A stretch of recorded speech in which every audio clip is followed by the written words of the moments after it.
गवा focus complete है क्योंकि इसने कहीं और छुआ था ना इसके लिए।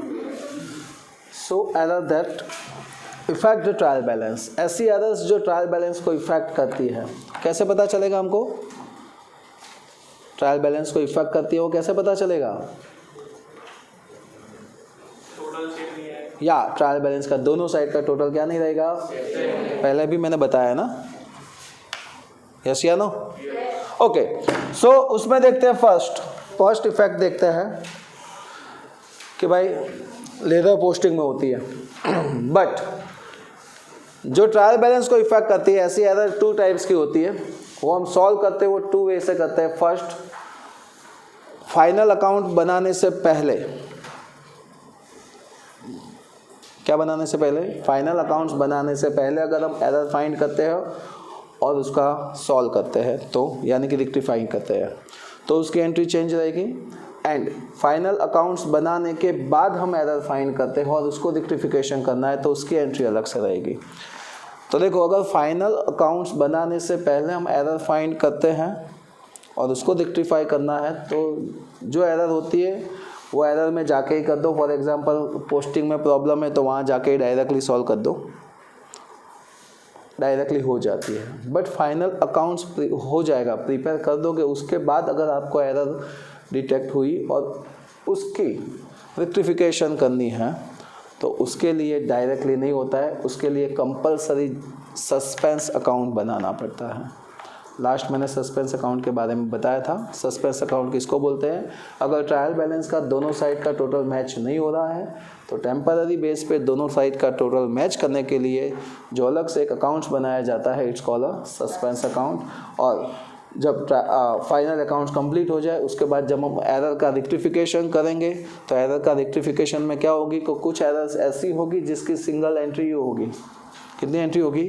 सिंगल। दूसरी एंट्री नहीं मिल रही होगी तो वो दूसरी एंट्री हम सस्पेंस अकाउंट में डालेंगे और ऐसे सारी की सारी एंट्री डिटेक्ट करके उसका रेक्टिफिकेशन करेंगे। रेक्टिफिकेशन करने के बाद सस्पेंस अकाउंट स्पेशली बनाएंगे, उसमें हमने जो ट्रायल बैलेंस में सस्पेंस अकाउंट की अमाउंट लिखी थी वो हम बैलेंस में लिखेंगे और बाकी की सारी सस्पेंस अकाउंट की एंट्री कहाँ से आएगी? तो जो हमने रेक्टिफिकेशन किया है वहाँ से आएगी।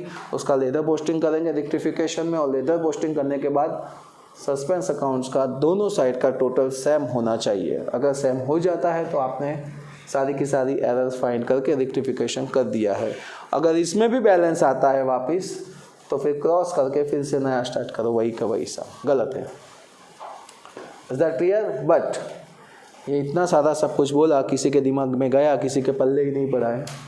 ओके, बट ये सस्पेंस अकाउंट वाला इस बार कोर्स में नहीं है। So this is a last sum. Third वाला हम करेंगे आज, वो लास्ट सम है। तो चलिए अब डायरेक्टली फटाफट फिनिश करते हैं इसको। सबसे पहला लिखा है omission of posting in any accounts, यानी कि किसी अकाउंट में पोस्टिंग करना ही रह गया है। किसी अकाउंट्स में पोस्टिंग, जनरल एंट्री हमने राइट की है बट क्या रह गया है? पोस्टिंग। तो चलिए उसका एग्जांपल देखते हैं। Goods of ₹7,000 sold to Mitesh is correctly record in the sales book. 7,000 का गुड्स हमने मितेश को सेल्स किया था। So Mitesh is a receiver. Mitesh को हम सेल करेंगे तो मितेश इज अ रिसीवर को हम क्या करेंगे? डेबिट। तो Mitesh account debit to sales, yes या नो? जनरल एंट्री क्या होगी? Mitesh to sales. तो देखिए सेल्स बुक में अच्छी तरीके से लिख दिया था but the posting in Mitesh account is omit, यानी कि मितेश अकाउंट में पोस्टिंग करना रह गया है। किस में रह गया है? मितेश अकाउंट में। तो मितेश अकाउंट में डेबिट करना बाकी है तो हम क्या करेंगे? मितेश का अकाउंट बनाएंगे, उसके डेबिट साइड जाएंगे, 7,000 लिखेंगे और लिखेंगे भाई ये ट्रांजेक्शन लिखना बाकी रह गया। काफ़ी लोग ये क्वेश्चन ढूंढ रहे हैं, पेज नंबर 9 पे मिलेगा आपको। मैं थियरी करवा रहा हूँ, सम स्टार्ट नहीं किया अभी। देखो वहाँ पे मितेश अकाउंट बनाया होगा, उसके डेबिट साइड 7,000 लिखा होगा और the amount of posting omit for the good sale लिखा है। अब वहाँ पे क्या लिखते हो उसको मेरे को ज़रूरत नहीं है, अमाउंट राइट आनी चाहिए। नेक्स्ट उसके बाद posting twice in an account, यानी 2 बार हो गई है। चलिए उसका भी देखते हैं कैसे होता है। Payment of rent ₹3,000 is recorded correctly in cash book. Cash book में राइट लिखा है क्या, रेंट का हमने पेमेंट किया, सो रेंट का पेमेंट करते हैं तो रेंट इज अ इनकम ना, क्या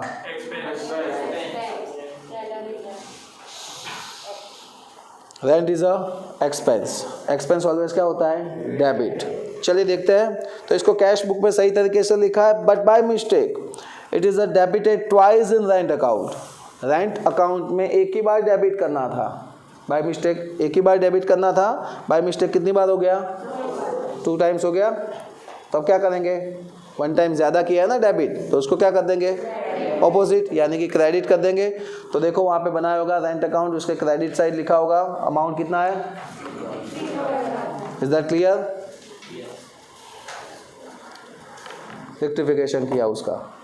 चलिए next, posting of a wrong amount in account, क्या लिखा होगा आपने, पोस्टिंग किया है बट कौन सी अमाउंट होगी, रॉन्ग अमाउंट। चलिए देखते हैं, purchase of machinery of 50,000 is recorded in machine account as 5,000, 50,000 का हमने मशीन परचेस किया था, कितने का, बाय मिस्टेक कितना लिख दिया, so machine is an assets, assets always क्या होती है, डेबिट, एसेट्स ऑलवेज क्या होती है, डेबिट, उसका डेबिट बैलेंस होता है। तो हमको डेबिट साइड 50,000 लिखना था, मशीन अकाउंट के डेबिट साइड कितना लिखना था, बाय मिस्टेक हमने कितना लिख दिया, कम लिखा या ज़्यादा, कितना कम लिखा, 45,000 कम लिखा है, डेबिट साइड कम लिखा है, सो डेबिट साइड ही लिखेंगे 45,000, देखो लिखा है, इज दैट क्लियर, और लिखेंगे भाई rectification of less amount posting in machinery accounts, clear. Next, posting in account on the wrong side, हमने पोस्टिंग किया है बट कौन सी साइड किया है, रॉन्ग साइड, तो उसका कैसे करेंगे, paid commission ₹300 is credited to commission account, commission का हमने ₹300 पेड किया है, यानी कि commission is a expense, expense क्या होता है, डेबिट, डेबिट 300 लिखना था बट क्या किया, credited to commission account, debit side लिखना था 300, बाय मिस्टेक कौन सी साइड लिख दिया, एक तो डेबिट लिखना बाकी है वो लिखेंगे, और बाय मिस्टेक जो क्रेडिट किया है उसको भी क्या करेंगे, डेबिट, सो 300 + 300 600 डेबिट साइड लिखा जाएगा, देखो लिखा है। Next, posting wrong amount on the wrong side of the account, wrong side लिखा और अमाउंट भी कौन सी डाली, रॉन्ग अमाउंट, देखते हैं उसका कैसे है। Paid rent of ₹10,000 is correctly recorded in cash book, but by mistake it is recorded on credit side of rent account by 1,000. So paid rent, हमने रेंट का पेड किया है, रेंट पेड किया है, सो इट्स एक्सपेंस, एक्सपेंस क्या होता है, debit, 10,000 debit side लिखना था, कौन सी साइड लिखना था, बाय मिस्टेक हमने क्या कर दिया उसको, कितना लिखा, 1,000, सो एक तो 10,000 डेबिट लिखना बाकी है वो लिखना पड़ेगा, और बाय मिस्टेक जो 1,000 क्रेडिट किया उसको भी क्या करना पड़ेगा, रेक्टिफिकेशन डेबिट करना पड़ेगा। तो 10,000 + 1,000 11,000 डेबिट साइड आएगा। So next, error recording balance of an accounts, यानी कि बैलेंस लिखने में क्या प्रॉब्लम होता है, इसके जैसा ही होता है भाई, लिखने का रह गया, कम अमाउंट लिखी, ज़्यादा अमाउंट लिखी, बोल रहा वो पता चल रहा है ना, सेम टू सेम इसके जैसा, जैसा पोस्टिंग में आया ना वैसा ही, पूरा का पूरा अमाउंट ही लिखने का रह गया, बैलेंस ही लिखने का रह गया, या फिर कम अमाउंट से लिखा है, या फिर ज़्यादा अमाउंट से लिखा है, या फिर रॉन्ग अमाउंट रॉन्ग साइड, या फिर रॉन्ग साइड लिखा है। Are you understand? चलिए करते हैं, इसमें भी वो टाइम नहीं लगेगा। तो error in finding out the balance of an account, यानी कि जब हम बैलेंस फाइंड करते थे बाय मिस्टेक रॉन्ग बैलेंस लिखते हैं। So the debit balance of purchase account is work out as a 5,000 instead of 15,000। So पहले तो ये बताओ, परचेस यहाँ पे बोला ही है डेबिट बैलेंस, परचेस का कौन सा बैलेंस होता है, डेबिट, कितना लिखना था डेबिट अमाउंट, 5,000 या 15,000, 15,000, बाय मिस्टेक हमने कितना लिखा, चलिए डेबिट साइड 15 लिखना था परचेस अकाउंट में, बाय मिस्टेक हमने 5,000 लिखा, तो कितना कम लिखा, 10,000 कम लिखा है, तो अब वही साइड कम लिखा है तो वही साइड लिखेंगे, यानी कि परचेस अकाउंट के डेबिट साइड 10,000 लिखेंगे और रेक्टिफिकेशन एरर ऐसा लिख देंगे। कंप्लीट। चलिए इसके बाद 25 लिख दिया होता तो 15 लिखना था, बाय मिस्टेक 25 लिख दिया तो 10,000 ज़्यादा लिखा तो अपोजिट साइड यानी कि क्रेडिट साइड लिखना पड़ेगा। Next, error in writing the balance of account, लिखने में problem. Opening balance of ₹1 lakh of machinery account is return as 10,000। Machinery is assets, assets always क्या होती है, debit balance, yes. So machinery का डेबिट बैलेंस होता है, यानी कि डेबिट साइड 1 लाख रुपीज़ लिखना था, मशीनरी अकाउंट्स के डेबिट साइड 1 लाख लिखना था। बाय मिस्टेक हमने 10,000 लिख दिया, यानी कि कम अमाउंट लिखी। कितनी कम लिखी, 90,000। तो 90,000 कम लिखी है तो सेम साइड 90,000 लिख दे, यानी कि debit side. But by mistake ऐसा होता तो 1 लाख लिखना था, 10 लाख लिख दिया, 9 लाख ज़्यादा लिखा है, 9 लाख ज़्यादा लिखा है तो अपोजिट साइड क्रेडिट साइड लिखेंगे। थोड़ी देर के बाद मिलते हैं। Balance of an amount is omitted to be record करने का ही बाकी है। Opening balance of ₹50,000 of machinery accounts remain unrecorded.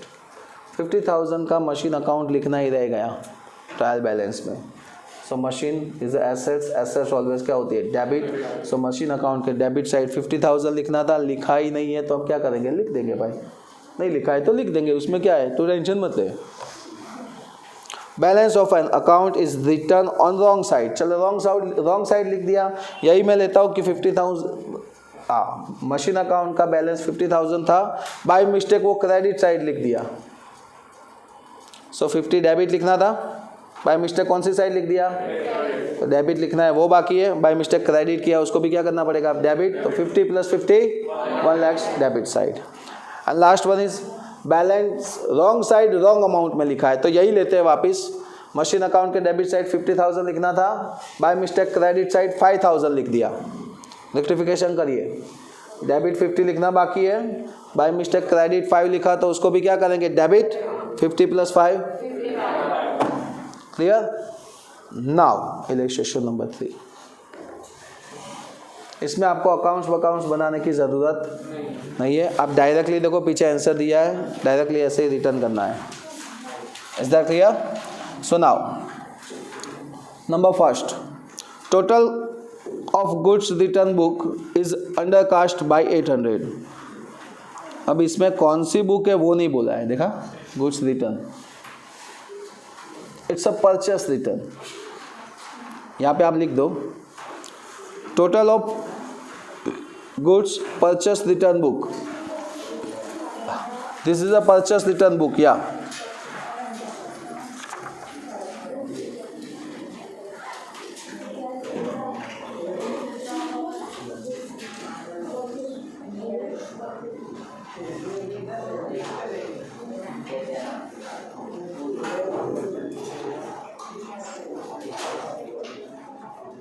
लिख दिया। सो चलिए, परचेस रिटर्न, परचेस किया हुआ गुड्स हम क्या कर रहे हैं, रिटर्न कर रहे हैं। So it's goes out, goods goes out यानी कि क्रेडिट होता है। फिर से बोल रहा हूँ, परचेस किया हुआ गुड्स हम क्या करते हैं, return. It's called a purchase return. Purchase किया हुआ गुड्स हम रिटर्न कर रहे हैं। सो गुड्स गोज आउट यानी कि क्रेडिट बैलेंस होता है। कौन सा बैलेंस हुआ वो पता चला। अब अंडर कास्ट बोला है, अंडर कास्ट बाई 800 यानी कि हमने परचेस रिटर्न का बैलेंस 800 कम लिखा है। Are you understand? Purchase return का क्रेडिट बैलेंस होता है, क्रेडिट बैलेंस हमने 800 कम लिखा है, तो क्या करेंगे, क्रेडिट साइड जाएंगे, परचेस रिटर्न के अकाउंट्स के क्रेडिट साइड जाएंगे, 800 लिख देंगे। देखो पीछे आंसर में लिखा होगा। क्लियर बेटा? उसके पीछे वाले पेज पे ही था।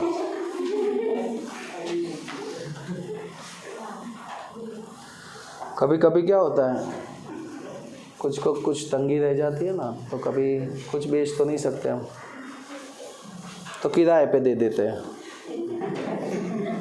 कुछ लोग मकान देते हैं, कुछ शॉप देते हैं, कुछ लोग दिमाग भी दे देते हैं। So now ₹480 received from Prerna, a customer, is posted in her accounts as 840. यानी कि प्रेरणा ने हमको पैसा दिया है, जैसे ना कि हमने प्रेरणा को दिया है या प्रेरणा ने हमको दिया। कोई है सर दोनों ने एक दूसरे को दिया, उसमें ऐसा नहीं है भाई। यहाँ पे प्रेरणा इज अ कस्टमर, कस्टमर के पास से पैसा मिला है, कितना मिला था 480, यानी कि प्रेरणा इज अ गिवर, गिवर को हम क्या करते हैं क्रेडिट, उसके अकाउंट में क्रेडिट करना था 480, बाय मिस्टेक कितना क्रेडिट कर दिया 840, ज़्यादा किया या कम, कितना ज़्यादा 360 ज़्यादा क्रेडिट किया है, तो उसको क्या करेंगे हम रिवर्स, यानी कि डेबिट साइड लिखेंगे। देख लो आंसर में लिखा होगा प्रेरणा अकाउंट के डेबिट साइड 360 लिखना है। Clear. Next number 3, balance of ₹5000 of Kaushik account और debtors is left unrecorded in trial balance. एक डेटर्स था कौशिक, उसका बैलेंस ही लिखना रह गया है। डेटर्स ऑलवेज क्या होता है डेबिट, सो कोई बात नहीं है, ट्रायल बैलेंस में कौशिक के अकाउंट में डेबिट साइड रुपीस जो भी है कितना है लिख देंगे, लिखना बाकी है लिख ले, लिखने का बाकी है ना, लिख देंगे, टेंशन मत लो। नेक्स्ट,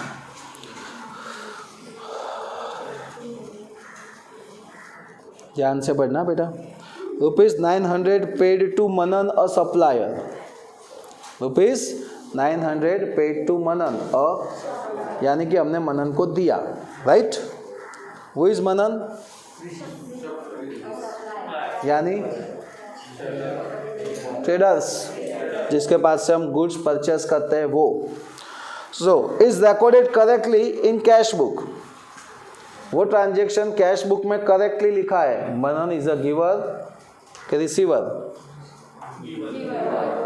भाई हमने मनन को पेड किया है, Manan is a receiver, receiver always क्या होता है डेबिट, ओके।